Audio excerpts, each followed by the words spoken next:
नमो अरियंताणं नमो सिद्धाणं नमो आयर्याणं नमो वज्रायाणं नमो लोये सौवसावुणं ऐसो पंच नमुकारो सौव पावपणासनो मंगलानं च सव्येसि परमं वै मंगलम् मंगलम भगवान वीरो मंगलम गौतम प्रभु मंगलम स्थूलभद्राद्या जैन धर्मोस्तु मंगलम। प्रवचनનો વિષય છે પ્રશ્ન પૂછે ગૌતમ ગણધર, ઉત્તર આપે વીર તીર્થંકર। કોઈ અજ્ઞાત અને અનામી કર્તાએ બનાવેલો 64 ગાથા 48 પ્રશ્ન ઉત્તરથી સુશોભિત ગૌતમ પૃચ્છા નામનો આ ગ્રંથ પરમાત્મા મહાવીર અને ગુરુ ગૌતમ સ્વામીની સામસામે થયેલી જે ડિબેટ, સામસામે થયેલો જે વાર્તાલાપ, સામસામે થયેલી જે ચર્ચા, શિષ્યના સવાલ અને ગુરુના જવાબ, આમાંથી જે સર્જાયેલો એક આ ગ્રંથ છે। ગૌતમ સ્વામીજીનો એક નેચર હતો, ગૌતમ સ્વામીજીનો એક સ્વભાવ હતો, જે પણ કાંઈ સારું નરસું જોવા માટે મળે સીધા જઈને પરમાત્માની સમક્ષ રજૂ કરી લેવાનું। ભલે 50,000 શિષ્યના ગુરુ બન્યા, ગૌતમ ગણધર ભગવંત બન્યા, એમનો નેચર હતો એક બાલક જેવો। એક બાલક કેવો હોય? કંઈ પણ સારું જોયું, કંઈ પણ ખરાબ જોયું, કંઈ પણ નવું જોયું, કંઈક અલગ જોયું, આ બધું સૌથી પહેલા આવીને પોતાની માની સમક્ષ બધી વાતો કરે। ઘણા છોકરાઓ તો એવા હોય છે કે સ્કૂલની બધી જ વાતો કરી કે મમ્મીનો કલાક 2 કલાક સુધી મમ્મીને સંભળાવ્યા કરે। મમ્મી કે બેટા બસ, હવે બસ થા, પણ એને જે કહેવાની જે ભાવના હોય, કહેવાની જે એક અંદરની ઝંખના હોય, એ બાલક હૃદય છે। એ બાલક માની સમક્ષ બિલકુલ નિખાલસ રીતે બધી જ વાતો કરી લેવાનો।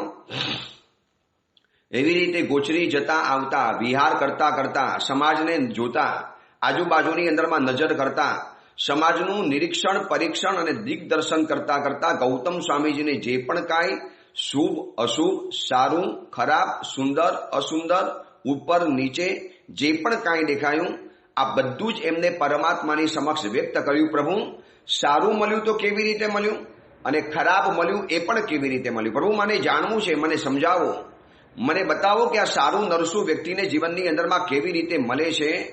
અને પરમાત્માએ સમક્ષ કરેલી, પ્રભુની સમક્ષ વ્યક્ત કરેલી જિજ્ઞાસા અને પરમાત્માએ એમના સવાલોની અંદરમાં એક મહત્વ સમજ્યા। આવનારા સમયની અંદરમાં બહુ મોટું દિશા સૂચન આમના સવાલો કરવાના છે, એ વાતને જાણી અને પરમાત્માએ દરેક સવાલોના સ્પષ્ટ રીતે, વિસ્તારપૂર્વક, બહુ વ્યવસ્થિત રીતે જવાબ આપતા ગયા।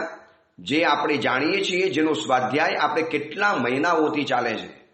ભટ્ટાર ચાતુર્માસ કર્યું ત્યારથી આ ગ્રંથ ચાલે છે। હજી તો આપણે 24મા નંબરના સવાલને આવ્યા છીએ, એટલે કે અડધા સવાલ પૂરા થયા અને હજી બીજા અડધા સવાલ બાકી છે। લાગે છે કે આવતું ચાતુર્માસની અંદરમાં એક જે નવો ગ્રંથ લેવાનો છે, ત્યાં સુધી કદાચ આખો શેષકાલ આપણે આ ગૌતમ પૃચ્છા ગ્રંથનો સ્વાધ્યાય કરવો છે।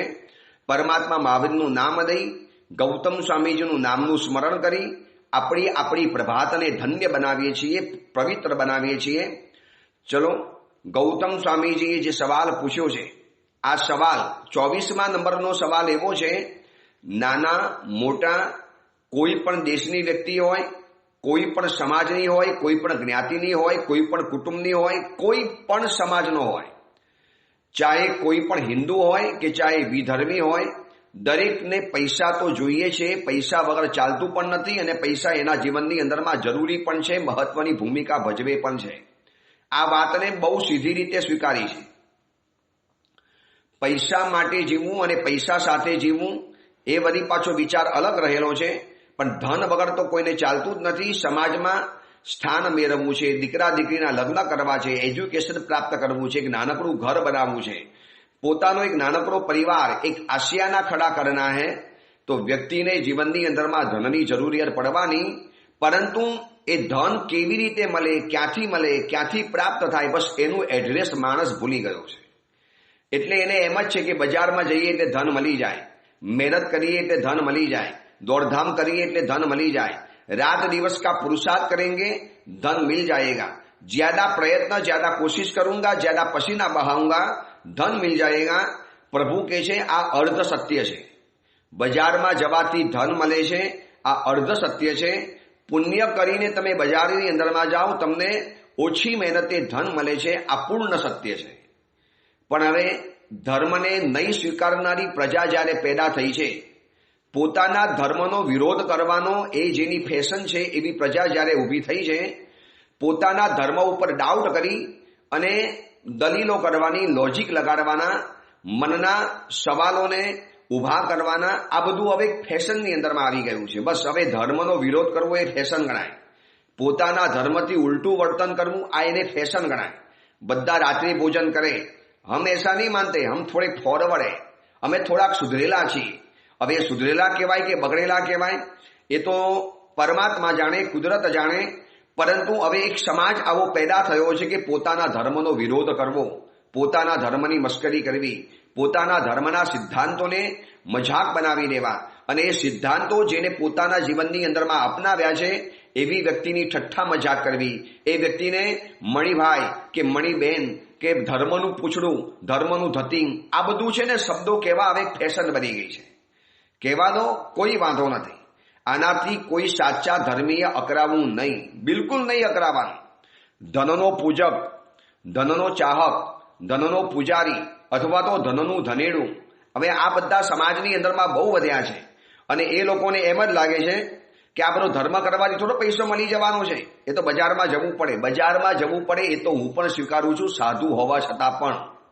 આ પદ્મબોધિ નામનો સાધુ તમને પણ કહે છે કે બજારમાં જવું જ પડે છે, કોઈ વાત નથી, કોઈ એમાં ના છે જ નહીં।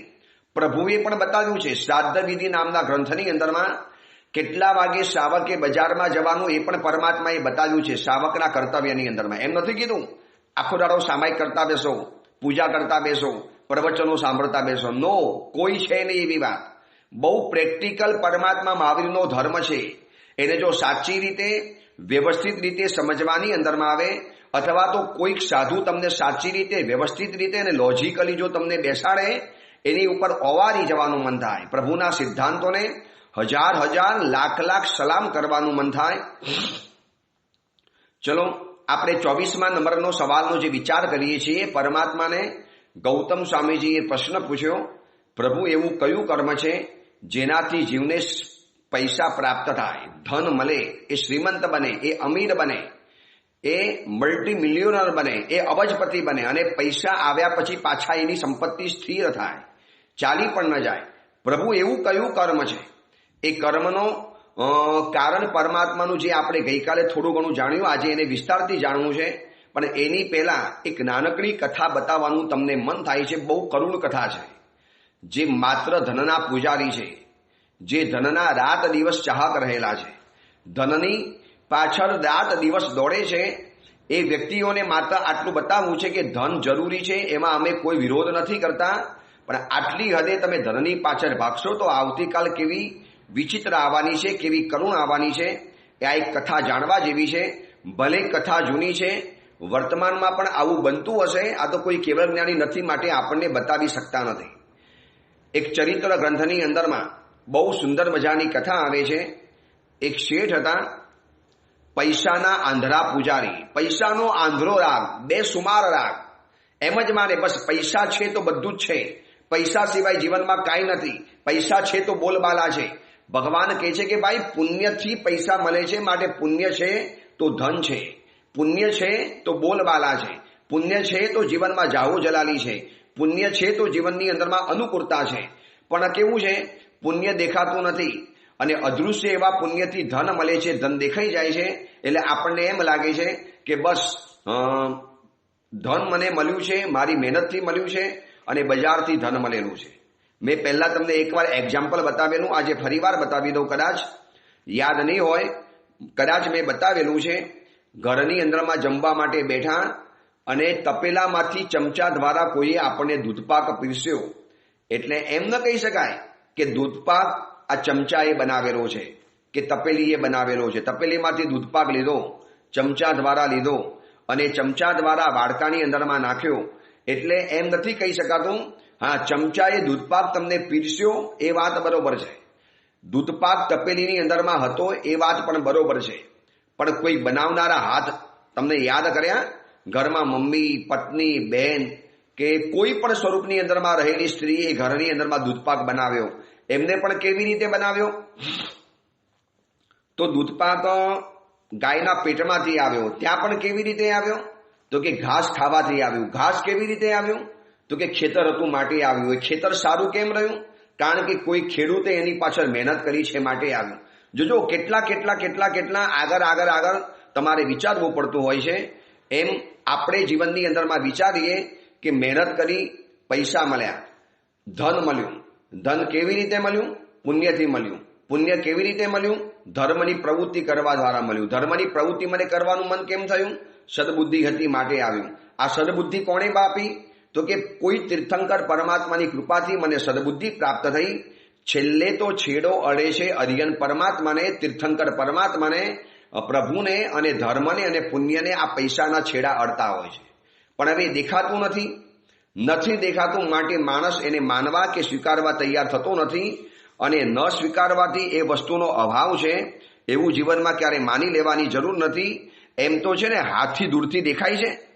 ચલો હું તમને બીજી વાત પૂછું. આ કથા તો આપણે કેવી છે, પણ હાથી દૂરથી દેખાય છે? નથી દેખાતો. હાથી દૂરથી દેખાતો હોય છે, બહુ દૂરથી જોઈએ તો હાથી આપણે દૂરથી દેખાય. હવે હાથી ઉપર બેસનારો, હાથીને ચલાવનારો કોઈ માવત છે એ આપણે દૂરથી નહીં દેખાય. થોડાક નજીકની અંદરમાં જશું એટલે આપણને હાથી ઉપર હાથીને ચલાવનારો માવત દેખાશે. પણ માવતના હાથની અંદરમાં રહેલું જે અંકુશ છે એ દેખાય છે? તો કે હજી થોડાક નજીક જશું એટલે આપણને અંકુશ દેખાશે જે હાથીને કાર્યશીલ બનાવે છે. હવે એ અંકુશને ચલાવનારી એ માવતની બુદ્ધિ દેખાય છે. ચલો અંકુશ તો આવ્યું, ક્યાં વાપરવું, કઈ જગ્યાએ મૂકવું, કયા પોઈન્ટ ઉપર અંકુશ દબાવવું જેનાથી હાથી વશની અંદરમાં રહે, એ બુદ્ધિ દેખાય છે? એ પણ નથી દેખાય. હવે એ બુદ્ધિને દોરવનારો, એ બુદ્ધિને ઉત્પન્ન કરનારો કોઈ આત્મા દેખાય છે? એ પણ નથી દેખાતો. આત્મા હતો માટે બુદ્ધિ આવી, બુદ્ધિ આવી માટે અંકુશ ચાલ્યું, અંકુશ ચાલ્યું માટે માવતના હાથની અંદરમાં હાથી રહ્યો, અને હાથી રહ્યો માટે આપણને હાથી દેખાતો હોય છે.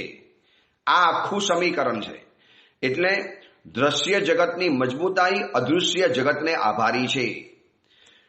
જે ચીજ આપણને આજે દેખાય છે ને, ધન દ્વારા ફર્નિચર દેખાયું, ફ્લેટ દેખાયો, પૈસા દેખાયા, કપડાં દેખાયા, ગાડી દેખાઈ, કાર દેખાઈ, મોબાઈલ દેખાયો, લેપટોપ દેખાયું, કોમ્પ્યુટર દેખાયું, ઘરની બધી જ વસ્તુઓ, દ્રશ્ય જગતની જે પણ વસ્તુઓ દેખાય છે એ કોઈ અદૃશ્ય જગતને આભારી છે. દોસ્ત, એ અદૃશ્ય જગત ન હોત તો આ દ્રશ્ય જગતનું આજે દુનિયા તને જોવા માટે પણ ન મળત. આ વાત 100% સ્વીકારવી પડશે. જો નહીં સ્વીકારો તમારી મરજી છે. અમે એ બધું નથી માનતા અદૃશ્ય બદૃશ્ય. અમને તો આંખ સામે દેખાવ, આંખ સામે બતાવો, તારી બુદ્ધિ બતાવ. આંખ સામે દેખાતી હોય તો પગને ચલાવનારા કોઈ તો આત્મા હશે. સાહેબ હું આત્મા નથી માનતો, તો ચલો કાંઈ વાંધો નહીં, ડેડ બોડી પડી છે, ચલાવો, એ પગને ચલાવો. પગ તો હતા, કેમ હવે નથી ચાલતા? કારણ કે આત્મા ગાયબ થઈ ગયો. આત્મા તો અદૃશ્ય છે, બુદ્ધિ અદૃશ્ય છે, અને દ્રશ્ય જગતની બધી જ બોલબાલા, દ્રશ્ય જગતનો બધો જ વૈભવ અદૃશ્ય જગતને આભારી છે. હવે આ શેઠ માનવા તૈયાર નતા. રાત દિવસની કારી મહેનત કરી, પૈસા કમાયા, પુણ્યથી પૈસા કમાયા, અને પાછો જશ કોને આપી દીધો? મહેનતને. ઘણી વખત તો આપણે પુણ્યની સાથે બહુ મોટો દગો કરતા હોઈએ છીએ. આપવાનું કામ પુણ્ય કરે છે અને આપણે બોલબાલા કરીએ છીએ મહેનતની. શેઠની પાસે પૈસો તો આવ્યો, પોતાના જ ઘરની અંદરમાં તિજોરી ભરી ભરીને પૈસા જમા કરતા ગયા. એટલા પૈસા જમા કર્યા, ધર્મ કાર્યમાં વાપરવાના નહીં. રાત દિવસ મહેનત કરી, પુણ્યનું જોર હતું, પુણ્યનું બેલેન્સ હતું, પૈસા કમાતા ગયા, અને ઘરની અંદરમાં તિજોરી ઉપર તિજોરીઓ બનાવતા ગયા. સ્પેશિયલ એક એવું ભોયરું બનાવેલું અલગથી. બસ એ ભોયરાની અંદરમાં તિજોરીમાં પૈસા ઠાસીને ભરતા ગયા. અચાનક શેઠનું મૃત્યુ થઈ ગયું, અને આ પૈસા ઉપરના આંધળા રાગના કારણે એ પૈસાના જ્યાં રાખેલા હતા એ ભોયરાના દિવાલ ઉપર ગરોલી તરીકે छिपकली कहने, જેને छिपकली હિન્દીમાં કહેવાય, छिपकली के रूप से ગરોળી તરીકે એ શેઠનો જન્મ થઈ ગયો છે. ઘર એ જ રહ્યું, પૈસા એ જ રહ્યા, તિજોરી એ જ રહી, પરિસર એ જ રહ્યું, ભાવ બદલાઈ ગયો. હવે એ ઘરની અંદરમાં છીપકલી તરીકે જન્મ થયો. બસ એ ત્યાં આટા ફેરા કરવાના, એની આજુબાજુમાં ફરવાનું, કોઈ આવે ત્યારે બરોબર ધ્યાન રાખવાનું. હવે જોજો, નાનકડી છીપકલી, શું એની તાકાત હતી માણસની સામે ઝઝૂમી શકવાની? પણ એને ગયા ભાવના સંસ્કાર, મારા પૈસા, હાય પૈસા, બસ કોઈ લઈ જવા ના જોઈએ, મારા પૈસા છે. એટલે ભાવ બદલાઈ ગયો, પણ ભાવ નથી બદલાતો. ગતિ બદલાઈ ગઈ, પણ આસક્તિ નથી બદલાતી. ગતિ બદલાઈ ગઈ, પરંતુ મતિ બદલાતી નથી. અને પૈસા ઉપરનો આંધળો આ જે રાગ, એને આ ભાવની અંદરમાં શેઠના આત્માને છીપકલી તરીકે જન્મ આપી દીધો. તિજોરીની આજુબાજુમાં ફર્યા કરવાનું, એની ચોકી કર્યા કરવાની. એમાં એક દિવસ રાતના સમયની અંદરમાં ચોરો આવ્યા. હવે આ પૈસાનો તીવ્ર લોભ છે, જોજો આ નાનકડી છીપકલીને. અને ચોરો આવ્યા. દીકરાઓ બધા બહારગામ ગયા હશે. છીપકલી એમ માને છે કે આ ધન મારું છે, હું એની સુરક્ષા કરું છું, એની ચોકીદાર કરું છું. અને ચોરો તો મનુષ્યો હતા, તાકાતવાળા હતા. તિજોરી ઉપાડીને આખી બહાર લઈ ગયા. અને ગરોલી પોતાના ભાષાની અંદરમાં ચીસો પાડતી રહી. પણ કોને એની ચીસ સંભળાય? એ નાનકડી છીપકલી. અને એની ચીસ કોણ સાંભળવાનું હતું? કોણ એને ગણવાનું હતું? તિજોરી ઉપર ચોંટી ગઈ, હટવાનું નામ ન દે. તિજોરી ઉપર એવી ચોંટી છે, બાર બેલગાડીની અંદરમાં તિજોરીઓ મૂકી દીધી છે ચોરોએ. બહુ જૂની કથા છે. ચોરો આવ્યા, તિજોરીઓ બધી ઉપાડીને બહાર લઈ ગયા. ગિરોલી હજી છીપકલી ચોંટેલી છે બરોબર તિજોરી ઉપર, અને ચીસો પાડે છે મોડું ઊંચું કરીને. ચોરોને થોડી એ જોવાની તમન્ના છે? આજુબાજુમાં રહેલા માણસોને પણ જોવા તૈયાર નથી, તો છીપકલીને શું જોવાના હતા? બરડગાડામાં તિજોરીઓ મુકાઈ પણ ગઈ. હવે આ ગરોલી આ તિજોરીઓને જતી અટકાવવા માટે મરણીઓ પ્રયાસ કરે છે. ઉપર ઉછાળા મારે, કૂદકા મારે છે. માણસને કરડી શકાય તો એમ નથી, બચકું તો ભરી શકાય એમ નથી. કૂદકા મારે છે, ઉછળે છે અને બોલે છે, નાલાયકો, હે બદમાશો, ધન રહેવાનું, આ ધન મારું છે, ધન મારું છે. પણ કોણ સમજે એની ભાષા? શું કરુણ આ કથા બતાવેલી છે. ચીસો પાડતી રહી, ઉછળતી રહી, કૂદતી રહી. અને આ જ પ્રયાસની અંદરમાં કૂદકો મારતા લપસીને નીચે પડી. અને હજી કંઈક ઉછળીને વળી પાછી તિજોરી ઉપર આવે એની પહેલા તો બરદ બેલગાડાનું પૈડું એની ઉપરથી ફરી વળ્યું. બે ટુકડા થઈ ગયા. બેલગાડીનું પૈડું ફરી વળ્યું, બે ટુકડા થઈ ગયા. અને બળદગાડું તો આગળ ચાલે છે. અહીંયા મોતની પીડા છે, તરફડિયા મારે છે. પરંતુ તગતગતી આંખે ક્રોધથી ઓલી જતી તિજોરીને જોવે છે. હજી ચીચિયારીઓ પાડે છે, બદમાશો ઉભારો, આ ધન મારું છે, ક્યાં લઈ ગયા તમે? છીપકલીએ વિચારવું જોઈએ, બે ટુકડા થઈ ગયા શરીરના. હવે મોત છે. આ પૈસા તારા નતા, કોઈના પણ નતા. આ પૈસા ઉપરનું મમત્વ કર્યું, એનાથી તે સુકૃત કર્યું હતું, અને તો જીવનમાં પુણ્યનો બંધ થવાનો હતો. પણ ન માની શક્યા. અને જતી મરવાનો સમય છે, બે ટુકડા થઈ ગયા છે. અને તગતગતી આંખોથી દ્વારા એ તિજોરીને જતી ગુસ્સાથી જોવે છે. ગુસ્સો ભયંકર ચડ્યો, મોતની પીડા. ચોરો ધન ઉપાડી જાય છે. ગયા ભવનું મમત્વ, શરીરની આ ભયંકર પીડાને પણ અવગણી અને લાલ ચોર આંખોએ જતી તિજોરીને જોતી રહે છે. આર્ત ધ્યાન, રૌદ્ર ધ્યાનની અંદરમાં જાય છે.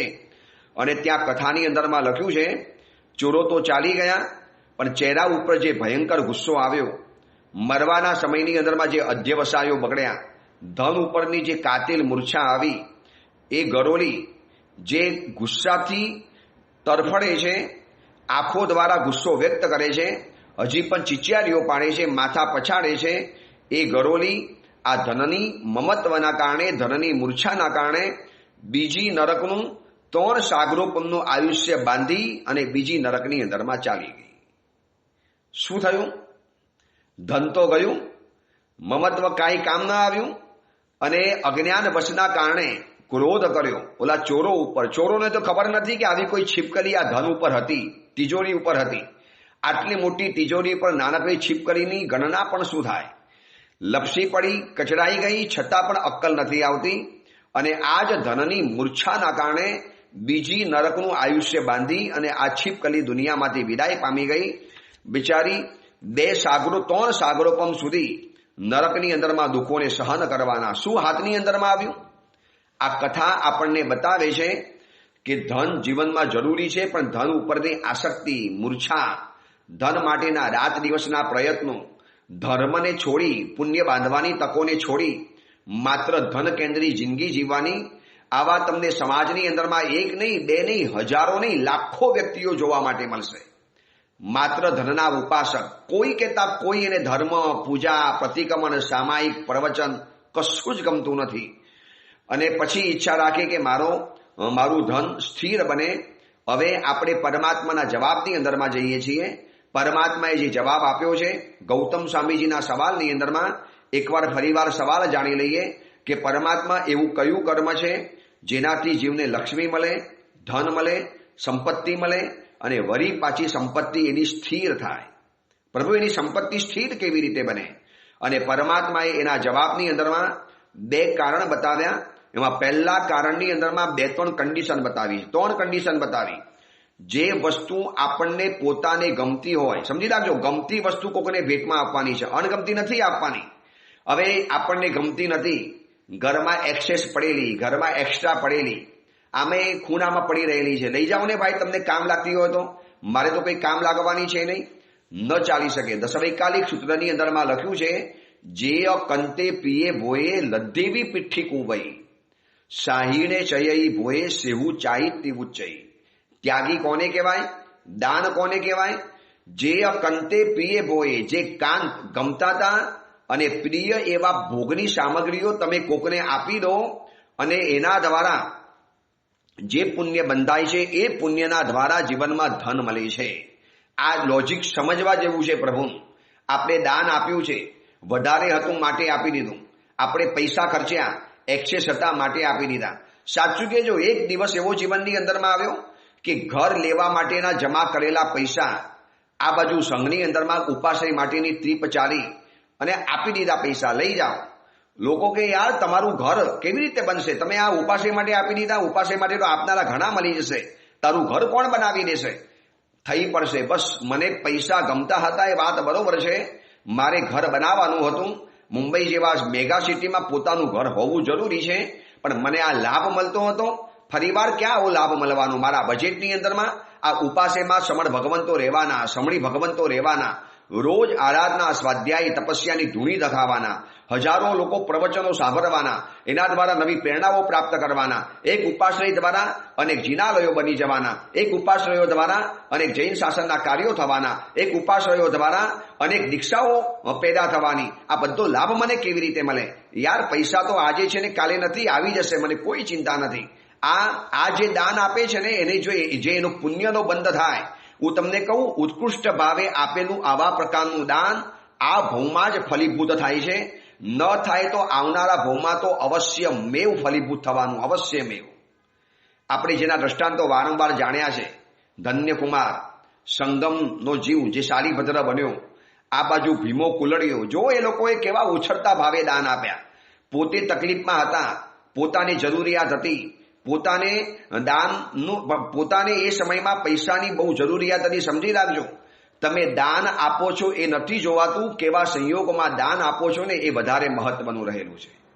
દાન આપી દેવું કે મહત્વનું નથી, તમે કયા સંયોગમાં આપ્યા, કેવી કટોકટીમાં આપ્યા, સામેની વ્યક્તિને કેવા સાચા સમયની અંદરમાં આપ્યા. હવે સાધર્મી ભૂખે મરતો હોય, એને ટુકડા ટુકડા માટે તરસતો હોય અને એવા સમયમાં તમે દાન આપો, એ વાત અલગ છે. અને લગ્નની અંદરમાં તમે જૈન સાધર્મિકોને બોલાવો, તમારા જેવા શ્રીમંતોને બોલાવો, તમારા જેવા શેઠિયાઓને બોલાવો, તમારા જેવા ભરેલા પેટવાળાને બોલાવો અને તમે કહો સાહેબ મેં 2000 રૂપિયાની ડીશ સાધર્મિકોને જમાડી. ભાઈ એને કોઈ જરૂર નથી, એના ઘરમાં ઓલરેડી 4000ની ડીશ પડેલી હતી. તમે અહીંયા તો 2000ની ખવડાવી, એના ઘરમાં તો 4000ની ડીશ ઓલરેડી પડેલી હતી અને તમે એને જમાડ્યો છે. એવા લોકોને જમાડો જેને જરૂરિયાત છે, જે ટુકડા ટુકડા માટે તરસે છે, જે દાણા દાણા માટે વલખા મારે છે, એવી વ્યક્તિઓને સંભાળો તો કામ લાગે. આ પ્રભુની કન્ડિશન સાંભળજો. ધન એમને નથી મળતું, આપી દેવાથી ધન નથી મળી જતું. તમે એવી જગ્યાએ આપો જે તમને ગમતું હતું અને પાછી આપવા પાછળની તમારી ભાવના પણ સારી હતી, હેતુ પણ સારો જોઈએ. મારું બહુમાન થાય, મારું સન્માન થાય, મારું સમાજની અંદરમાં દાન આવે. જોજો આજે છે ને ઘણા લોકો સ્કૂલ વગેરેમાં દાન કેમ આપે છે? એનાથી સામાજિક કેટલા ફાયદા ઉઠાવી લે. આજે ઘણા લોકો ચૂંટણી ફંડમાં દાન કેમ આપે છે? એ દાન આપી કરોડ રૂપિયાનું દાન આપીને 10 કરોડનો ફાયદો ઉઠાવી લેતા હશે રાજકારણીઓ પાસે. સાહેબ, ચૂંટણી ફંડમાં મેં તમને ફંડ આપેલું, તમે એનાથી જીત્યા છો, હવે જરા આટલું મને કરાવી આપો ને.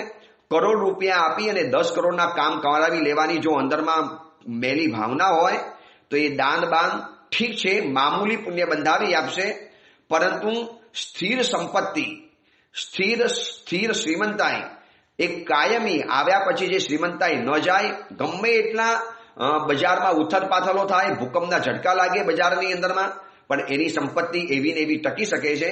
આજે તો માણસની સંપત્તિ કેટલી બધી અસ્થિર છે, કેટલી અસ્થિર છે. અમેરિકાના પ્રેસિડેન્ટને અહીંયા છીક આવે એટલે શેર બજાર હજ મચી જાય, અને શેર બજારમાં મોટી ઉથલ પાથલ થાય એટલે એક જ રાતની અંદરમાં કરોડો રૂપિયા ગુમાવી દેવાનો વારો આવે. હવે ક્યાં અમેરિકા, ક્યાં એનો પ્રેસિડેન્ટ, ક્યાં એની છીક, ક્યાં શેર બજાર, ક્યાં મુંબઈના ખૂણાની અંદરમાં રહેલો એક શાવક કે એક વેપારી અને એને શેર બજારમાં ઉથલ પાથલ થાય. આ જો એટલી બધી હવે લિક્વિડ પરિસ્થિતિ છે કે બજારમાં એક યુદ્ધ થયું, એક કોમી છમકલું થયું, અથવા તો એક નાનકડી ઉથલ પાથલ થઈ ગઈ અને બજાર આખું અસ્તવ્યસ્ત થવાની અંદરમાં આવે. કોઈ સ્થિર શ્રીમંતાઈ હવે લગભગ જોવા નથી મળતી. જે પેઢી 7 પેઢીથી અખંડ રીતે શ્રીમંત રહ્યો હોય એવું તમે એકાદ પરિવાર લઈ આવો, બહુ જૂજ જોવા માટે મળશે. જે અખંડ 7 પેઢીથી જેની શ્રીમંતાઈ ચાલુ હોય. પિતાજી શ્રીમંત હતા, દીકરો ગરીબ થઈ ગયો. જોઈ લો, ધીરુભાઈ અંબાણીનો દીકરો, ધીરુભાઈ અંબાણીના દીકરા છે અનિલ અંબાણી. મુકેશ અંબાણી આગળ નીકળી ગયા અને અનિલ અંબાણી આંખની સામે દેખાય. રહી સંપત્તિ સ્થિર રહી, દેવાના ખાડાની અંદરમાં એવા ડૂબી પડ્યા છે. આ તો મોટા ભાઈએ સહાય કરી માટે જેલમાં જતા બચી ગયા. આ છે ને, આપણે કોઈ એને બ્લેમ નથી કરતા, પણ આપણને આંખની સામે આ દેખાય છે.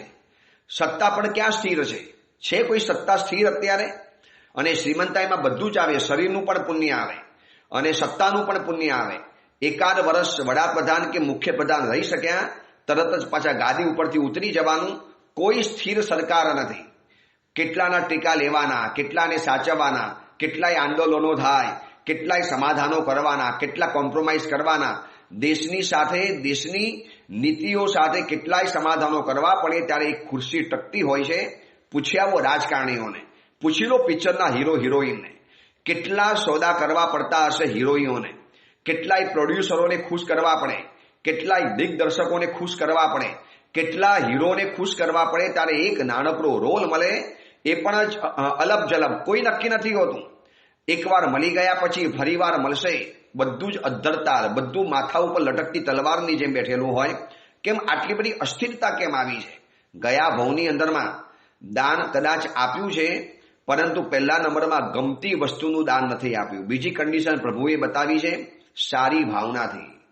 સારી ભાવના એટલે બસ પરમાત્માનો શાસનનો ઉપકાર છે, આ સમાજનો ઉપકાર છે, રાષ્ટ્રનો ઉપકાર છે, માટે રાષ્ટ્ર માટે હું કરું છું.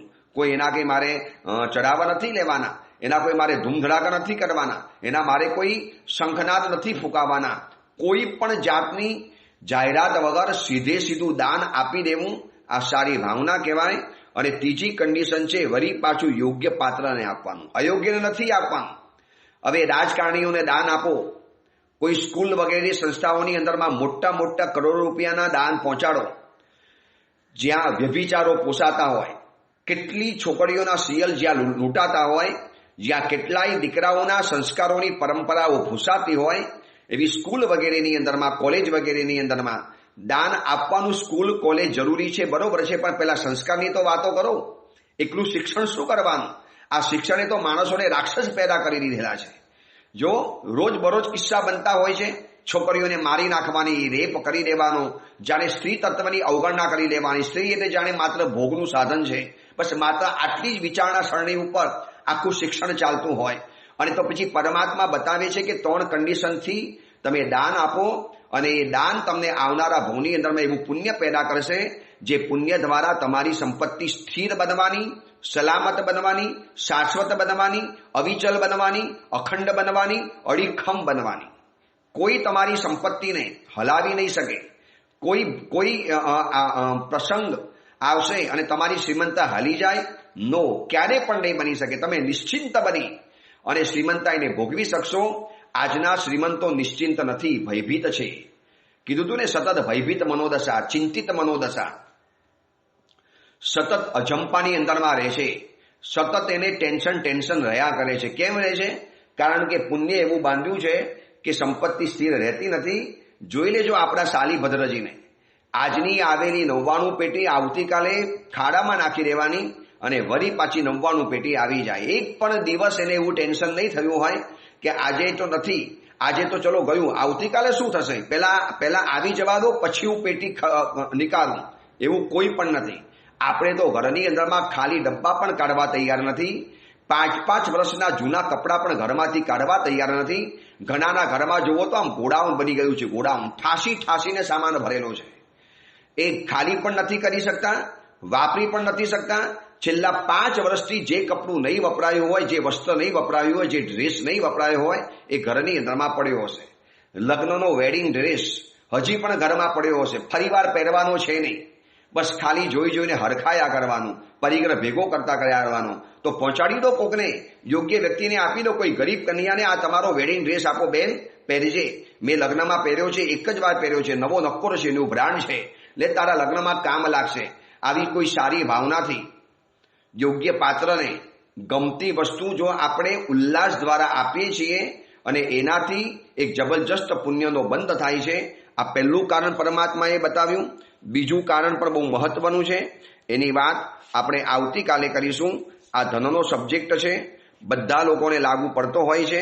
જ્યાં તમને આવા કોઈ ધનરસિક જીવો દેખાય, જ્યાં તમને દેખાય કે મારો મિત્ર ધન માટે પાગલ બનીને દોડે છે, એ પત્નીને, પરિવારને, દીકરાને, માતા પિતાને, ધર્મને, પરમાત્માને, દેવ અને ગુરુને સમય આપતો નથી, આપી શકતો નથી, કે એને આપવો ગમતો નથી, એ વ્યક્તિને આ 4-5 દિવસના પ્રવચનો પહોંચાડજો કે જો દોસ્ત જરા શાંતિથી આટલું ખાલી સાંભળી લે, બસ બીજું કાંઈ નહીં. થોડીક તો સમજ જરૂર આવશે આ ભગવાન મહાવીરના અને ગૌતમ સ્વામીજીના સવાલ અને જવાબથી. ચલો એ અંગેની બીજી વિશેષ વાત આપણે આવતીકાલે કરીશું. એ જ મંગલ કામના, મંગલ ભાવના. જેના આજ્ઞા વિરુદ્ધ કાંઈ પણ બોલાયું હોય તો મિચ્છામી